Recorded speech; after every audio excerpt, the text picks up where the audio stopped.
Hello, my name is Eric Roeder, and I work in business development for Codilation. My team of elite nerds is dedicated to helping turn big ideas into first customers. Building apps and helping develop new businesses allows me to meet amazing people. These people are doing amazing things in our tech community and my actual community of Fargo, North Dakota. I wanted to start a platform to help business leaders and other great people in our community tell their story. Connecting with amazing people is my job. Welcome to my office. My guest this week is Patrick Kirby of Do Good Better Consulting.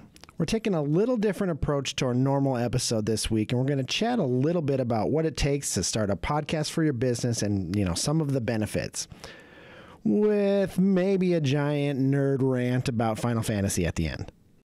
Welcome, Internet. I'm here with, six. You've been on a lot of our stuff. Yes. And there's some intention to that, which we'll get into later. But I'm here with Patrick Kirby, my good friend at Do Good Better Consulting. And yeah, we're going to just kind of chat a little bit today about podcasting and what it can do for your business. And so, but first, can you tell us a little bit about yourself? Sure. I am Patrick Kirby. I'm the founder of Do Good Better. I run a consulting firm that helps nonprofits suck less at fundraising. That's beautiful. I've got it down to an elevator pitch. I think that's the science right there. That's the sweet spot. I mean, as a integrated advertising and public relations, that's a gross title, but that is what my degree is in.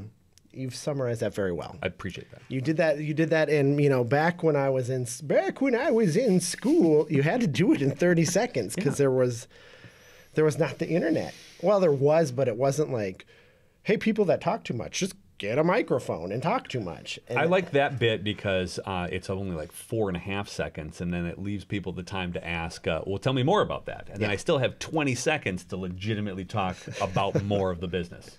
I like that. So we're talking today about podcasting. Mm-hmm. And I brought you on because, again, we're kindred spirits, and we thought, you know what? I think I should start a podcast for my business because it will be important. And so can you kind of just talk about that process of starting, like what the thought was behind it and maybe some of the struggles you didn't think about in your first few episodes? Okay, yeah, that's a lot. Okay, so how I started it was I got a big boy office a couple of years ago, and there was an office in the office that wasn't going to be used for anything. I didn't have a lot of stuff. I didn't really have anything to do, but I liked doing online trainings. I liked doing that kind of thing. This is way before COVID, too. Right. And so I built a podcast studio. I said, if I build a podcast studio, I'll have to have a podcast. That was literally the first thought I had. And then from that, once I had it, I was like, well, this is great. What are we going to do with it? And I wanted to have nugget, bite-sized little pieces of information, giving examples about what other nonprofits do to be successful. Right. Which then morphed into how can I get experts to come on and share their experiences and their background with nonprofits so they can grow. So it started out as this highlighting nonprofits that do great things into let's get some people into the show and let's interview them about how their expertise can help the nonprofits do better things. No, I like that. And when I started, it really was, I'd go to coffee with people and they'd be like, what is Codilation? I've never even heard of that. I'm like, okay, well, it's 2018. We have to be able to increase our social footprint and have people just build brand awareness. And then we also have to be able to produce quality video because that's the way marketing is shifting. Mm-hmm. Let's just interview wacky friends that I have and go from there.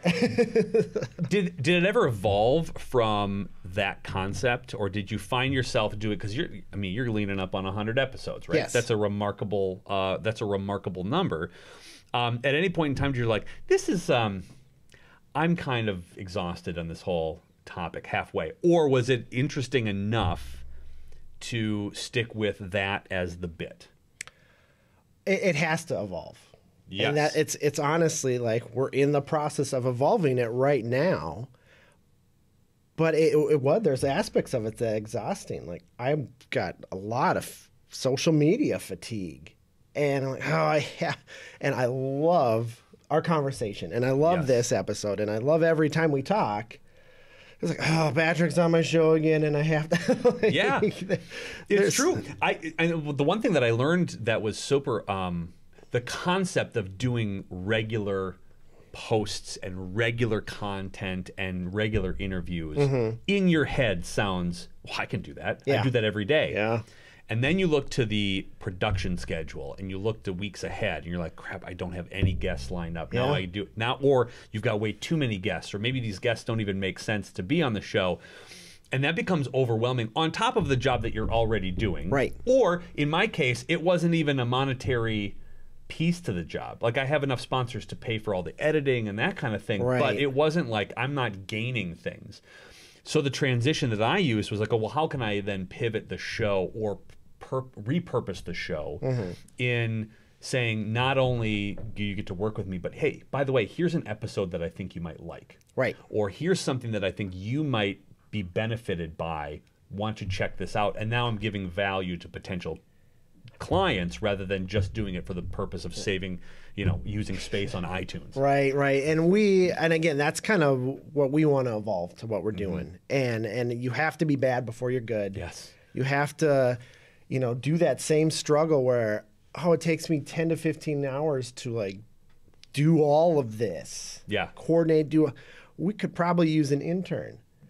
And then we get Maddie, and then she's amazing. And that was like the greatest. The second she started working, I said, okay, our 2020 sales goal is to sell enough things by May when she graduates to hire her. Yeah, that's a great sales goal. That was a great sales goal, and it worked out. And thank you, Maddie. And yeah, we're really just kind of evolving, and it's exciting because I think podcasts should be entertaining. Yep. And add value. And so now we're to the point where we got to add some more value. And not that telling the story of things that are going on in our community I wanted to have a platform for people to say, hey, I'm doing this thing, or this is a business I started. This is something that I'm doing in Fargo that is great. I need a platform like this. It's been great for that. And so, we talked a little bit about the struggles of it. What were some of the other things you didn't really think about getting into it? The number of places you would put it, and and what, like if the algorithm, the algorithm on Facebook, right? So unless you are keeping them on Facebook, you get zero engagement whatsoever. So then trying to figure out, okay, now I need to make a video, a little preview video of the podcast, and then create that. And then post that, and then you write content for that, and then you're like, okay, well, I didn't put it on LinkedIn. Now I got to put it on that. And the struggle was just there were so many things you could do. Yes. And then trying to do all of them was impossible. Improbable. Yes. It was just the word. So then it became, I think the struggle was where are we going to do this? What are our expectations? Let's limit the amount of, hey, we're going to be the top podcast on iTunes. Yeah, that wasn't manageable, and so it was really kind of real. The trouble was realigning my vision of what I wanted to do into the reality of what's beneficial for the audience specifically. Because if it's not beneficial for them, it doesn't matter what you want. And then how can we tailor that to helping our business? Sure. And that was the big struggle. Finding that balance is awful. And there was a lot of trial and error. And you know this too, where you're like, okay, well, this will be fun. And then it turns out to be awful. And I listened back to those first couple of episodes, and like my interview skills, it's so bad. It's so bad. I can't watch them. Again, Maddie wasn't doing the editing. We didn't have microphone, or we had one microphone that worked and one that didn't. And it was bad deal. Yeah. And so, but you have to be bad before you're great. Yes, I will give you that. Yep. But it is not easy to listen to bad in order to get better. So you talked about all of the layers of doing this. Do you outsource your work, or like how, if someone's interested in doing it? I think in a perfect world, they'd say, Erick or Patrick, we need you to be charming for 45 minutes, and it will do all the things. Like, do you outsource any, or like all of it? All of it. All of it. And that was the best early decision I made Yeah. was to bring on somebody to do the editing Yep. and the uploading and the maintenance of the podcast. Yeah. That's not where my heart is. It's not where my skill set lies. And That sucks the energy out. totally does. This is fun. This is the where, thought yes. of editing. Blah. No. It's like, No, not at all. And I think that's where when you're considering starting a podcast, that's something you just want to get off of your plate right away. Yeah. Because then you can concentrate on what the show could be or what the content is, and that's exponentially more important. And when we came to that conclusion relatively early, doing that is an amazing resume builder for an intern. Like, Oh, yeah. we kept Maddie and we retained Maddie, and she does amazing everything else on top of this. But when she came on, like the minimum goal was to say, we're going to hire this part-time person, and she's going to say, this is my wacky boss, Eric. I did all of the things. Yeah. I edited it. Made us a YouTube channel. Here's our social analytics, that like all the stuff that that sucks our energy away. That, oh man, that's a great intern job. And if you're a North Dakota person thinking of something, there's Operation Intern, and they can pay like half of the. There's routes to go to get that done for relatively cheaply, and at the same time really lift up a person new to the field. And I think if you're in a business and you're trying to justify not spending money on this or trying to outsource all of those things, think about what you're actually paid to do, and think about what you're actually paid to go get, and then do analysis.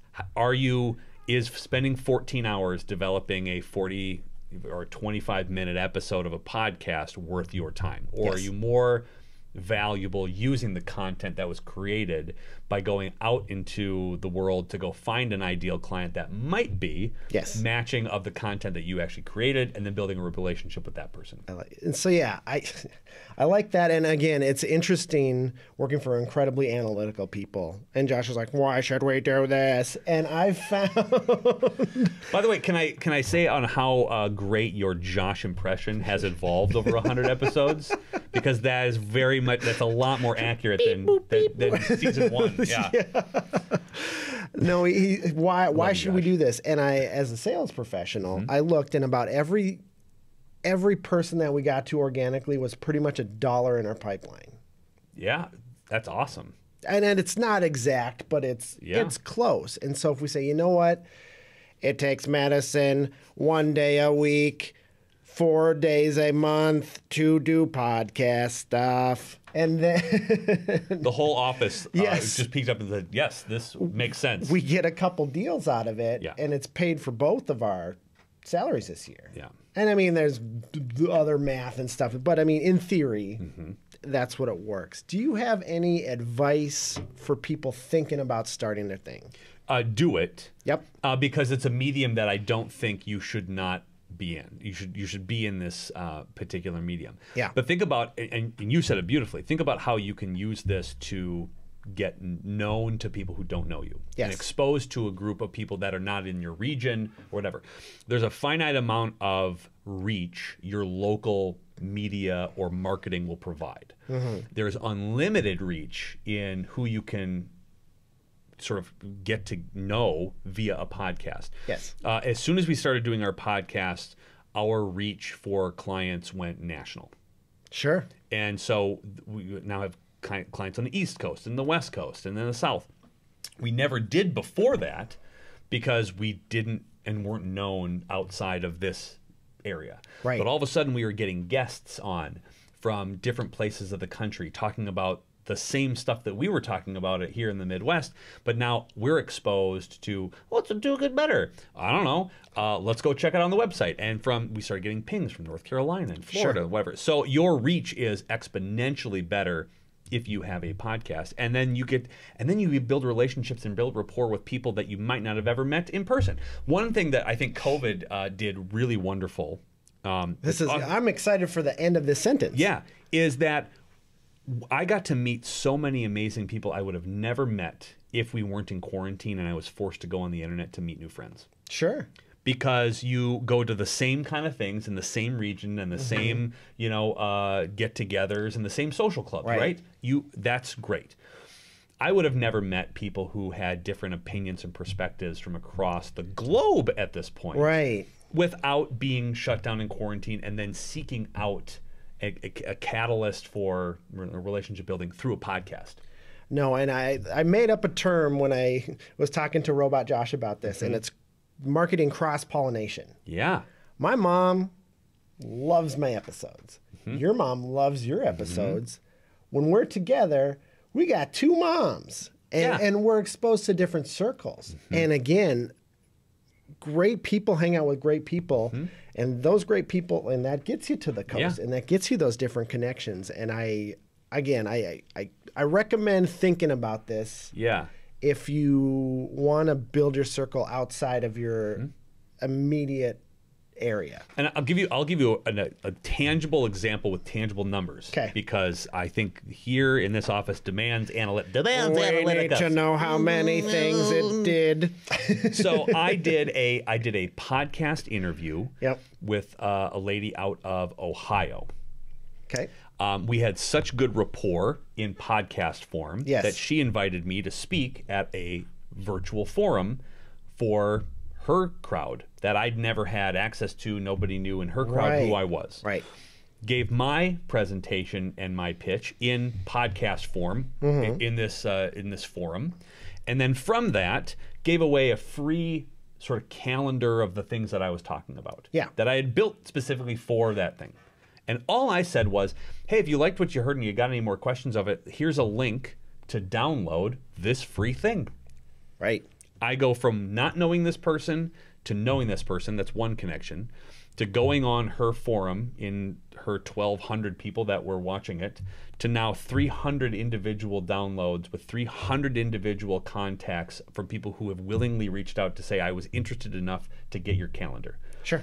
That one podcast interview has now 300 potential client leads from across the country.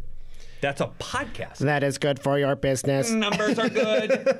And that's what I mean. The power of this podcast is pretty crazy. Yeah. I'll give you something really other, which has weirded me out, and I still haven't figured out why, and it's because I don't have an analytical brain. Yes. And my marketing skills are average at best. Let's settle down with that. All right. Well, I will.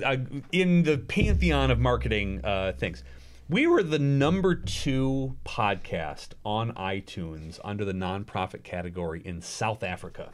Obviously. Clearly, we are. Obviously. Johannesburg loves them a Do Good Better podcast. But think about 9 months ago. Yeah. I don't think I knew anybody from South Africa, and yet the downloads out of that specific country on that specific channel through a nonprofit, now we're known. That's a ridiculous thing. That is very weird. I know one person from South Africa, but I'm not on their podcast list. So you obviously it helps increase your footprint. And so I'm tangenting. So what? Well, I'm trying to look at like these questions that I ran. I'm like, I'm going to give you some bullet points, and I wrote in the email like, this is funny because I'm trying to write bullet points. And here we go. I appreciate you. Let's try a mild thought of what we're going to talk about. We chatted a little bit about it, but what has this done for your business? It has positioned.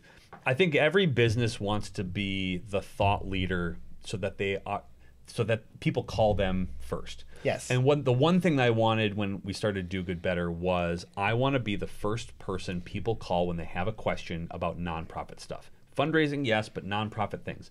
If I don't have the answer, which I might not, I at least know somebody who can help. But I want to be the gateway to an answer and to somebody feeling better about themselves in a situation where they feel overwhelmed, period. I have a finite amount of success in a small community like Fargo. Yep. And now I'm becoming, and the podcast has allowed us to become a portal for exactly that. I like that. That's what I wanted to do. And so from a business standpoint, it has allowed us to be a leading voice in the fundraising nonprofit world. And that's so important. And and you can't buy that market. And here's the thing: you can't spend enough money to buy that marketing position. You can't. No. You could. I mean, but you would never stop spending money. It's buku bucks. It's awful. And then you'd have to be creative all the time. So without spending really an inordinate amount of money, Right. I'm now reaching people that eventually want that same advice, or at least they want to connect in some sort of way that I would have never been able to do, paid or organic, Right. without the podcast. I like that. And so yeah, I made a business chart My God, this what- week. And yeah, I wanted excited. to talk about like how this is done for us, because I talked about our organic reach, and we had 70 followers on Facebook when I started, and that was basically it. And so this is like all of the, and again, you talk about the different means. yes. We got Facebook, our LinkedIn started blowing up, and our email organic, like people open our email now because there's Yeah. entertaining, good Yep. stuff on it. And we have an Instagram and a Twitter because we had interns. Because I don't, I don't do the tweets. But again, at the end of last year, we were over 200,000 organic Crazy. views. And I mean, for a business Yeah. of our size and a team of two, Yeah. I think that's ridiculous. And so yeah, so that business right. chart was the first one ever that was like actual numbers and like real businessy stuff. Maddie, 99 episodes. That all Maddie, it took. I'm going to need you to put in some sort of nonsense, some fun nonsense, because I'm on with Patrick, and Yep. like it's not okay to not have some kind of animated thing. So go to town, Maddie. That's brilliant. See, and that's brilliant. And again, from a production time or a material or tech equipment, it's not an expensive venture to create. Right. Right. So a microphone and sort of a mixer here and software is not overwhelmingly or prohibitively expensive. Probably $2,000 to start, All in. Right. and that's with pretty solid equipment, right. You know. I started when the equipment that I had was a podcast microphone for $89. Yep. I had a camera that I had, which is maybe $65. Yep. And a computer that I already had. That was it. And we record everything through Zoom when we do our interviews from other folks, and that records a video and an audio file. Yeah. And that audio file is sent to the producer, whatever. And it's the free version because we only do 30-minute episodes. So through the first, You don't even do the $12.99 mega edition? We do now. Wow. 'cause Okay. We're super fancy. Super But when we fancy. first started, it was the free version. It's probably worth $12 a month if you're getting into. I don't want to tell you how to live your life, but I would agree Yeah. with that. But if you're starting out and you only want to do 30-minute episodes, and we weren't going to do the Joe Rogan 4.5-hour Right, diatribes. right. Nobody had time for that. No. I knew my audience of having the attention span of gnats. I knew my audience had 10,000 how things would to you do. relate with that? I know. Who knew? Who has got the ADHD? We all do. And so I knew that I could do it in 25, 30 minutes. That Yep. was it. And that became the podcast. That became the pace, and it was relatively inexpensive. I like that. So I wanted to, again, I appreciate your brain dump on helping people understand why you should think about doing this for your business. You have a conference coming up, and I wanted to at least give you some time to plug this conference. As you know, you're bringing value to people. We can hopefully bring some value to you back. I like it. I do. It's our third annual Do-Gooders Conference. We started the first one in 2019 with the concept of like every conference I've ever been to for nonprofit stuff was boring and the same. Yes. You see the same speakers, same topics, and everybody yawns, and it was awful. So we decided to redo it and do it completely different. So our keynote speaker that year was Dean McMurray, and he was a psychic medium. Obviously. That's clearly what you would want to bring in for your first year speaker. I mean, that nothing screams nonprofit. Like a psychic medium. But it did because he talked about intuition and gut instinct. And I think as nonprofit leaders, we don't trust our gut enough. And so he talked about how to, sort of focus in on your gut instinct. Last year was a gong show, and the dumpster fire forced us to go online only. But we were the first conference to go virtual here in the You Midwest. jumped on that, and it was Leapt. It was great. So we had people from 20 odd states, 4 different countries hop on to us, and we had Vu Lei and Joan Gary from both coasts who were like premier keynote speakers hop on, and we had we had amazing musicians. We had John who was doing yo-yo art in the middle of the show, which blew people's minds away. It was great. it was great to be like, oh no, what can we do? We're all in trouble. Yep. This is what we can do. And then you were the first person to let's make an online conference. How do you do it? I don't know. We're gonna do it with the internet. I have no idea. And then from there, the whole business pivoted to like doing virtual events and that kind of thing. So this year we're back. We made the choice in really early, like February. Yeah. We came out of the gate. We're like, nope, screw it. We're going to do it in person. But we're going to do it outside just in case the old Rona is still around and we wanted to be safe. So it's outside this year, Tuesday, July 13th at the Lights in West Fargo. Oh, that's going to be awesome. We've got 15 speakers. We have 8 musicians. We have our keynote is Kashana Palmer. She's from New York City. She's one of the most fantastic human beings on the planet. Wow. We have a private concert after the conference with Andrita Brogdon from the Twin Cities. She's going to be there. We have a panel of elected officials. That's going to be hosted by Delray Williams, and it's going to have city council members and senators and representatives talking about how the government and nonprofits can work together. The speaker lineup is ridiculous. It's absurd. It's absurd. Yeah. We have speakers that I can't even mention yet because I'm not allowed to because they don't know if their schedule will allow it. NDAs and such. And we're gonna have. You come to the show, there's going to be vendors, and the bar is open at 1. We have a food truck. We're going to do a Heart and Soul Community Cafe. If you haven't known about this organization in town, they're amazing. They're delightful. They are going to have a food truck. They raised enough money to have a food truck. They're going to have. This is the first event that they're going to do and roll out food trucks. So we're going to have that. That it's all included with your ticket price. You get drinks with your ticket price. We're going to have an ice cream truck. So if you're hot in the middle of the day and you want to go and you want to get an ice cream treat, you just walk up to the ice cream truck and say, "Hey, please, can I have an ice cream treat?" That's what you're going to get. And it's a bring your own lawn chair and bring your own blanket festival style feel. This is not a conference where you will sit at a table. We're gonna do notes. No paper. No. I think part of the goodie bag is going to be like, SPF 50 things because we haven't been out of our house for 18 months. No. We're going to need that. Sunglasses and that kind of thing. And we have musicians that are artists or an opera performance. We have pop. We have country. We have hip hop. We have heavy metal. Yeah. Yep, we do. Yeah. It's going to be ridiculous. The list is goofy. Yeah, and it is. if you just check this out, and I would recommend going to this because the events are a thing again, and Patrick's going to bring them back and make them awesome. Yes. And so, now we're going to jump into the nerd question. Yes. And, episode 99, this is the biggest nerd question we've had.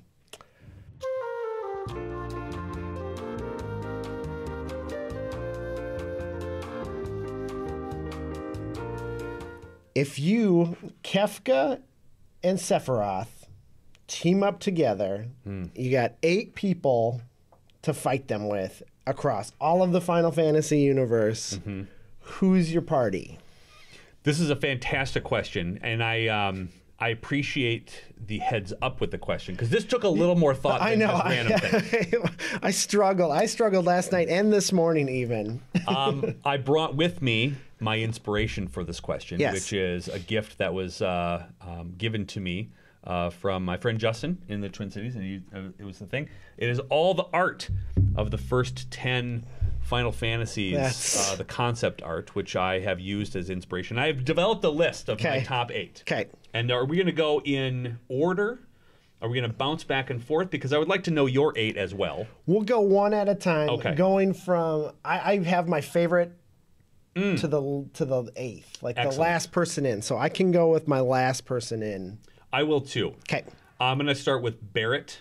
Okay. From Final Fantasy VII. He has a giant gun arm. Yeah. And he's bigger than most characters in Final Fantasy. Also, in the new version, he curses a lot, which I feel like is an addition to the game that I didn't appreciate in PlayStation 2. But on PlayStation 4. 1. Yeah, PlayStation 1. Yeah, it was. Yeah. And, but I think I played it on PS2 because I was late to the party. Oh, that's okay. Because I was a loyalist to Nintendo until they moved everything over to... The reason I got to PlayStation was because of that. Yes. So I get it. I hear you. So I'm going to go with Barrett, giant gun arm guy. Yes. From Final Fantasy VII. My 8th person in is Vaughn from Final Fantasy 12. Nice. And I just like, he's kind of like the little engine that could. He came from nothing, and then he took over everything for the most. He's kind of whiny and weird at times. Yeah. A little emo. But, I mean, I appreciate, I can't fault anyone for being a little whiny at times and changing the world. So he is number 8 on my list. I like it. My number 7 is Terra.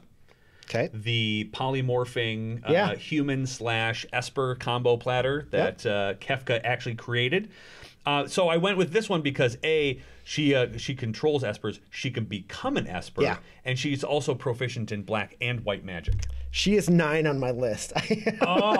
Just outside of it. I like it. And again, this was a tricky list. It is. And so my number 7 is Cecil from 2/4. This like shunned knight who gets kicked out and saves the, like, I don't know. He was just kind of a badass dude. Yeah. Are you going to go with Cecil Dark Knight, or are you going to go Cecil Paladin? Paladin. Okay, that's good. Yeah. Though I really would like to level up him as a Dark Knight and just see what he would do. Okay, so in doing research for this, yes, I was like, digging around, and then it had personality types and and I found what your Myers-Briggs goes. There's a Myers-Briggs versus like RPG classes, and I'm a paladin, and so that was I can't be the Dark Knight. I'll send you the link. I will appreciate that. I went for my number 6. I went a little left field. I went with Jecht. Oh. So I'm going to go back in time. I'm going to find Titus or Titus, depending on who you are a purist on the whole thing. In Final Fantasy X, the dad that turns into sin. Spoiler alert. But here's from a 15-year-old game. 15-year-old game. I feel like that should be a thing. We'll be okay. I went with him. He's done it before. Yeah. Right. Got the experience. Yeah. And he was always. I liked his voice over his actor. Okay. Oh, yeah, come on, boy. I'm a dad and I'm grumpy about it. I feel like I've used that voice several times with my kids, and so I relate better. Yeah. That's fine, because my 6 is Titus. Oh, excellent. And so I thought he was just he's just kind of a guy who grew up with some adversity, saved the world. I like it. I like that. Can we spend time in a non-published episode talking about the scene where he and Yuna are laughing right before they leave?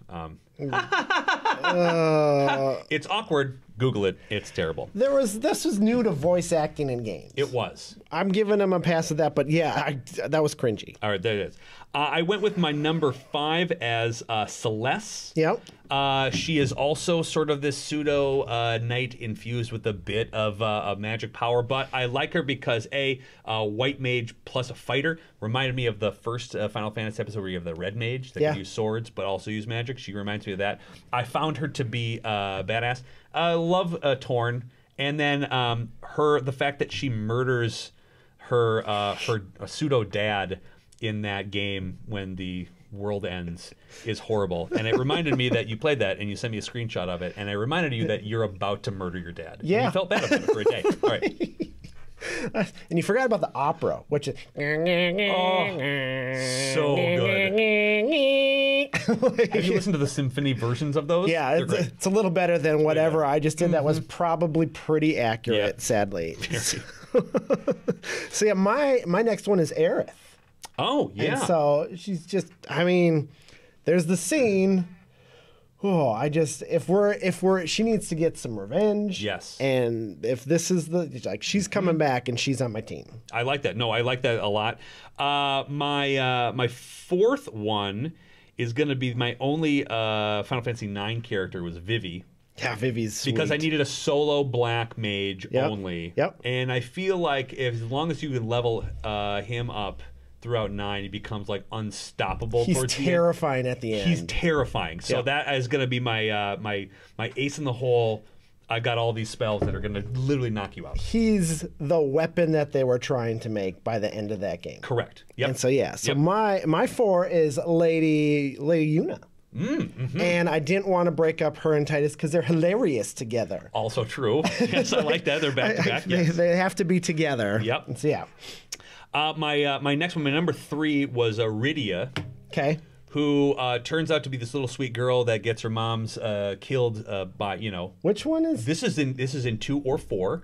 Okay. Right, so she goes in, and then Cecil and Kane unleash the bombs, and it kills everybody. Yeah. And then she summons a random giant, and she goes to the underworld and becomes only a dark mage, but she can also summon things, and she becomes BA at the end of that game, and she turns into a woman. And there's this awkward moment where they're like, remember Edge? And he's like trying to hit on her, and it never works. And I always thought that was hilarious. Okay, wow! I just started playing 2 again, so I'm playing 2 and 3 on Super Nintendo because I'm cool. Yes, you are. So, yes. So yeah, I got to get back into that one. But I remembered Cecil and I'm like, oh, he is awesome. Yeah. At the end of this, Yes. so my 3 is it kind of mimics your list. And Jacked, Sir Aaron. Yes. Like, he's just like, I kind of need half a coat and I'm badass. And like, he's just awesome. I have him, and spoiler alert, I have him as my number 1. Okay. Because there's never been a time where he enters the screen that doesn't have a quip. Yeah. Or he doesn't have like some sort of deal. And then I like his like... His like subtle laugh of like, been there, done that, kids. He's also dead. Yeah. The whole game. Yeah, that's a weird revelation. That's a real weird reveal. It's like, oh man! Now you think back, you're like, yeah, I'm not going to go over there. You're like, why wouldn't you do that? I need your help. And he's like, I can't go there for reasons. That's a good one. Yeah, he's down the Yep, exactly. Since you revealed your number 1, I'll do my 1 and 2 because they correlate. Yes. And it's Edgar and Sabin, the South Figaro brothers. I just, anytime I was like, pick a party in that game, it's like 1, 2. Yep. And then it doesn't and matter then who Tara and then anyone else. Yes. Or Yes. Tara sells. Yeah. Yep. Yeah. So yeah, those are my 1 and 2, and Edgar is my number 1. I like that. I had my my number 2 as Shadow, who's also from there, and he just because he literally leapt off of a continent. And survived. There's no more like he's a ninja, and he always had the dogs, and you'd never know when the dogs were coming. There's an algorithm that says when you're at critical and you do regular fight, Interceptor can come in, and that's a good. I'm sorry. I love this so much. Yeah, no. So yeah, so that's our list. Yep. I wanted to kind of drop a bomb with this as we talk about this podcasting and creating it. Yeah. Next episode is going to be our last. And I've accepted a new role. We've been growing so much that this space actually, we need to build it for people. And so we're in this summer, we're going through a really big rebrand, which I'm incredibly excited about. Yes. But yeah, next week is going to be the last one of these unless we decide, or however we evolve, we'll still be doing stuff. But I just don't know the next steps, and it's an exciting next step. And I wanted to thank you for always coming on and being a delightful person to chat with. It's my favorite in the entire world. And kudos, again, when I know we're talking about podcasts through the whole episode, it takes a lot. There's so much work. Of work and consistency to get to 100 episodes. Yeah. That is not an easy thing. There's a lot of people who quit. This is a 2.5 year journey. Exactly. And it is not a easy road. So kudos to you. There are not a lot of people that can say they got to 100 episodes at all. No. People quit after 6. They're like, well, this is dumb. It's a lot of work. So they don't think about it from a long-term play. Sure. You always did. And super kudos. And thank you so much for always inviting me on. I love chatting with you. I like being in front of this. And you are the inspiration for my own wall at my podcast studio. Oh, well, I like that. So, yeah. So have a good week, everybody. Next episode, last one.